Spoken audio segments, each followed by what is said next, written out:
योगी सरकार के दो कद्दावर नेता स्वाति सिंह और दयाशंकर ने सड़क से सियासत तक का सफर साथ मिलकर तय किया। भैया भाभी की जोड़ी भी खूब फेमस हुई। फिर ऐसा क्या हुआ कि 22 साल की शादी एक झटके में खत्म हो गई। तलाक के बाद दयाशंकर ने जो आरोप लगाए हैं, क्या स्वाति सिंह ने सच में ऐसा ही किया है या फिर सच कुछ और है? यूपी की सियासत में जिस दयाशंकर और स्वाति सिंह के प्यार के कभी चर्चे हुआ करते थे, आखिर कैसे अंत हो गया?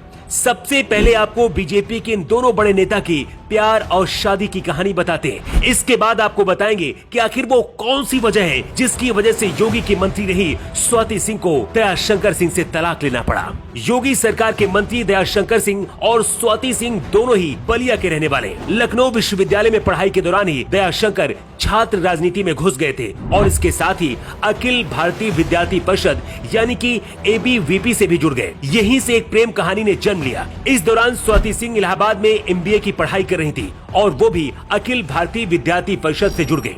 ABP के एक कार्यक्रम में ही स्वाति सिंह और दयाशंकर की पहली मुलाकात हुई थी। पहली नजर में दयाशंकर सिंह स्वाति के दीवाने हो गए थे, लेकिन बात करने की हिम्मत नहीं हुई। आने वाले दिनों में फिर से दोनों की मुलाकातें होती रहीं और फिर दोनों के बीच पहले दोस्ती हुई और फिर ये दोस्ती प्यार में बदल गई। इसके बाद स्वाति सिंह ने भी लखनऊ विश्वविद्यालय में PhD में अपना रजिस्ट्रेशन करा लिया। यहाँ स्वाति और दयाशंकर की जोड़ी भैया भाभी के नाम से खूब फेमस हुई। दोनों ने साथ जीने मरने का फैसला लिया और फिर 2001 में घर वालों की मर्जी से शादी कर ली। लेकिन इसके बाद प्यार नफरत में कैसे बदल गया, इसकी कहानी चलिए आपको बताते हैं। शादी के 7 साल बाद ही दोनों के प्यार में दरार आ गई थी और पहली बार स्वाति सिंह ने 2008 में दयाशंकर के खिलाफ शिकायत की। 2012 आते आते प्यार नफरत में बदल गया और स्वाति सिंह ने फैमिली कोर्ट में तलाक की अर्जी देकर अलग होने का फैसला किया। लेकिन स्वाति सिंह के कोर्ट में फिर से हाजिर नहीं होने की वजह से इसे कोर्ट ने खारिज कर दिया। स्वाति और दयाशंकर दोनों ने ABVP से राजनीति की शुरुआत की थी, लेकिन दयाशंकर तो राजनीति में अपना मुकाम हासिल कर लिया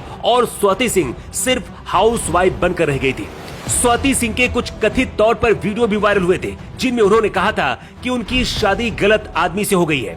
अपने पति दयाशंकर सिंह पर उन्होंने मारपीट करने का भी आरोप लगाया था, लेकिन किस्मत शायद स्वाति सिंह की जिंदगी में कुछ और बड़ा लेकर आने वाली थी। 2017 के चुनाव में दयाशंकर सिंह ने मायावती पर एक विवादित बयान दिया। इसके बाद बसपा के नेताओं ने दयाशंकर की बेटी, पत्नी और उनकी मां को टारगेट किया।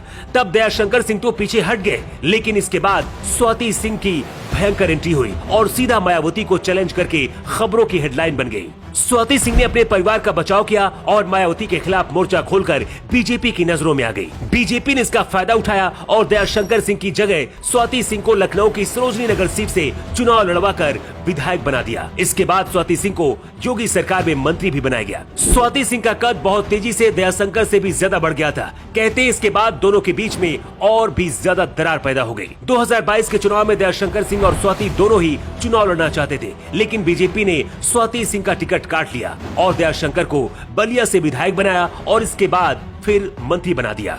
2022 में जब यूपी में चुनाव का माहौल गर्म था, उसी दौरान स्वाति सिंह ने फिर से कोर्ट में तलाक की अर्जी दी थी और अब तलाक को कोर्ट ने मंजूरी दे दी।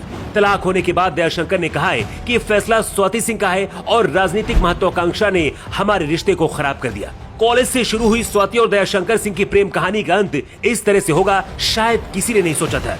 दयाशंकर सिंह और स्वाति सिंह के 2 बच्चे, एक बेटा और एक बेटी, दोनों स्वाति सिंह के साथ रहते हैं। क्या स्वाति सिंह ने तलाक लेकर सही किया है और इस तलाक के लिए आप किसे जिम्मेदार ठहराते हैं, स्वाति सिंह को या फिर दयाशंकर सिंह को? अपनी राय आप कमेंट बॉक्स पर लिखकर जरूर बताएं। न्यू टाइम्स के लिए ब्यूरो रिपोर्ट।